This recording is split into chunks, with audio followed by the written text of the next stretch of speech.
again. Number 3. This is a euphorbia that Deborah bought as a present for Mo that was just a cute little bush, and it's getting bigger and bigger.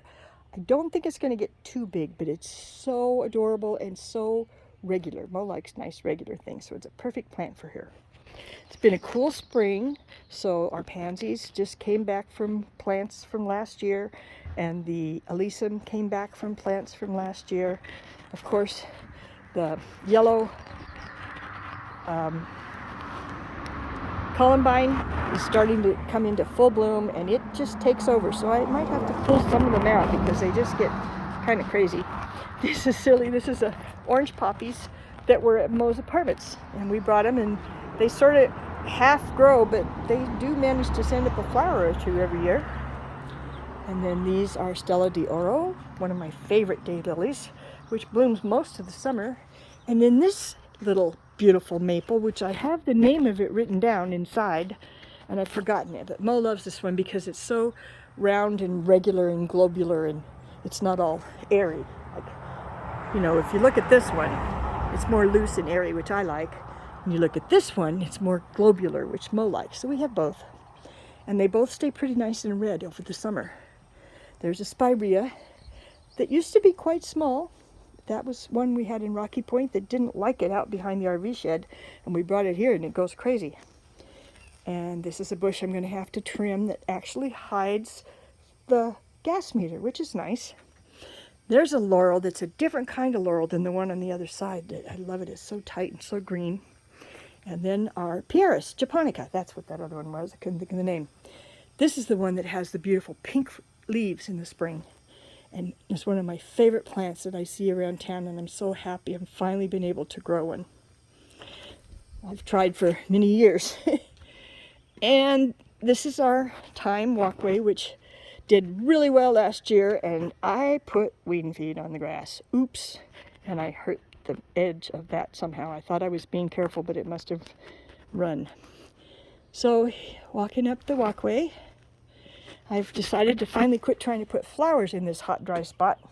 And I have succulents in this hot, dry spot.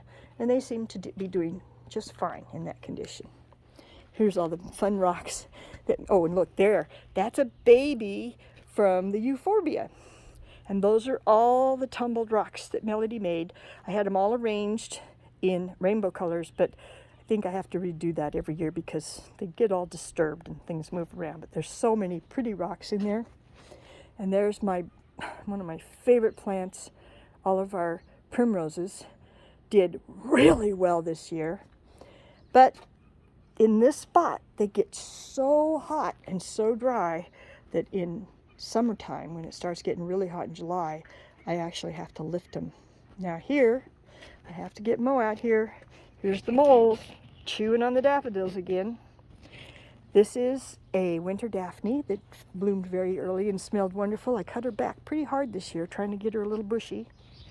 Another beautiful blue fescue. And then down here, I have pansies in our pots until it gets hot. And this year has been pretty cold, so it's good that I don't worry about having something that's hardy, not hardy in here, like summer flowers, coleus, so I won't put them in until probably, who knows, maybe into the 1st of July if I can still get them. There is a hosta that I decided should be in a pot. Another one in a pot. We'll see how they do. This was in Mo's Rocky Point house, and it seems to be doing really well. Here's another dianthus. This is the bed in front of the windows, what I call the rhodie bed. And lilies are coming up. This red, beautiful red rhododendron bloomed last year, and this year it didn't bloom. It just sent up these funny skitty spikes that I trimmed because they got frosted and they got buggy. So I just trimmed them off, and we'll start from new growth and see how that goes. There is a hosta that's really, really happy in its spot. Who knows why some of them haven't been happy, but I put that one in a pot because it gets really big and pretty, and that being in a pot, it might show up a little better. And then here's the big pink rhodies that are just starting to open, and it's funny how they're all opening at different times. You know, one huge bloom here and the rest of it hasn't opened yet, so that's kind of different. There's another one of our climbing hydrangea vines that we brought. That's the one that I bought in Klamath Falls when I first moved there in 2002. And it's got quite a history. Here we have kind of a dry bed, but I have to keep it moist because it's rhodies. And so when I get to the front of this bed, I have a hard time getting things to grow. But toward the back, as long as stuff gets plenty of water, it gets enough afternoon shade, because this is an east-facing bed, that I do pretty well with the hostas here. There's one of my favorite hostas of all time. Wish I remembered her name. She's so beautiful.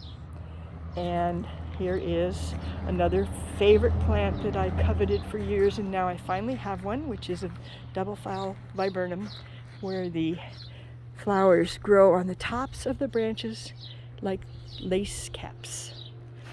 And here is another favorite hosta that's also very happy in its pot. And you can see that some of the ferns are doing pretty well, some of them aren't doing so well. I have to make sure they get more water. So here's the rose bed. This is on the way to the rose bed. This is a rhododendron that Deborah brought me for Mother's Day when I lived in Rocky Point. And we brought it over here, and it's doing much better now. Here's the rose bed. These are the roses that were in Melody's yard, or when she lived. I bought them for her birthday when she lived at the house at Painter Street. And so they ended up getting moved here when she ended up moving to Eugene. And I've done some moving and changing and shifting with this bed. I had ice plant in it, and it took over, and it didn't bloom that well because of all the shade. And so Mo loves the phlox. She said, get the ice plant out of there and let the phlox fill in. So I'm trying that now, and I cleaned out everything in between. For the time being, I usually put bright annuals in here, but I decided to just put pansies in this year. And they took a long time to catch, but they're finally starting to look kind of colorful and kind of pretty. When you look out the windows, you can see them. And this is a nice place to sit on a Sunday morning with coffee when Deborah comes over. And the pansies probably will last quite a while, because I don't think they'll get fried too quickly when heat comes. The iris are just starting to open. Another hosta in a pot, and here's where I had to take out that Pieris japonica that didn't like that spot. Took it out of that pot and put the hosta in there, and we're going to get a nice dark red barberry for that spot.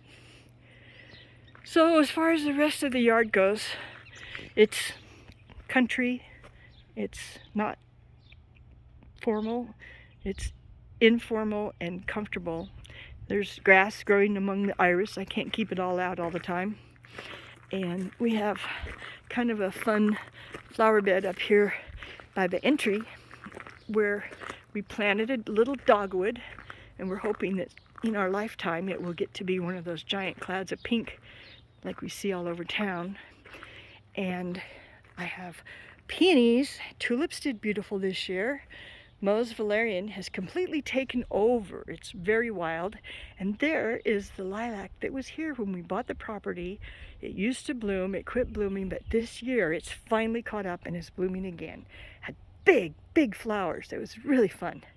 There's yucca out there, and there's that orange thing, poker plants, red hot pokers, and everything gets kind of carried away out there. That was the first mound that Mo and I planted when Deb was here in 2013. We put all this dirt out there, fixed it up, and it was a cute little mound. And now it's just kind of crazy.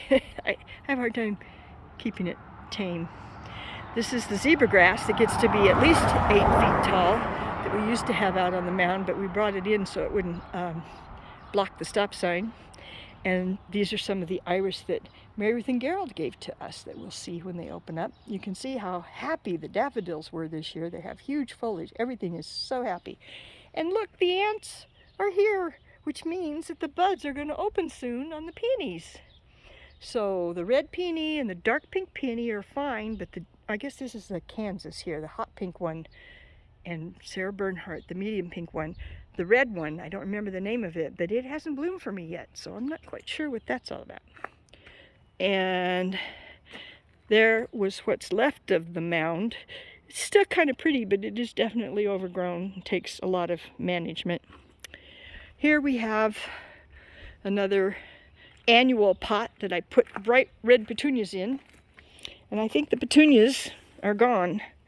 But the Dusty Miller's still here. And there's our blue fescues. And we keep trying to plant some of this, you can see it right in there by the grass, some of the Virginia creeper, or Virginia, whatever that's called, because it's so bright red in the fall. And as you can see, our Photinia is starting to bloom too on the side toward the road. Here we have the sweet bushes, sweetberry or something like that.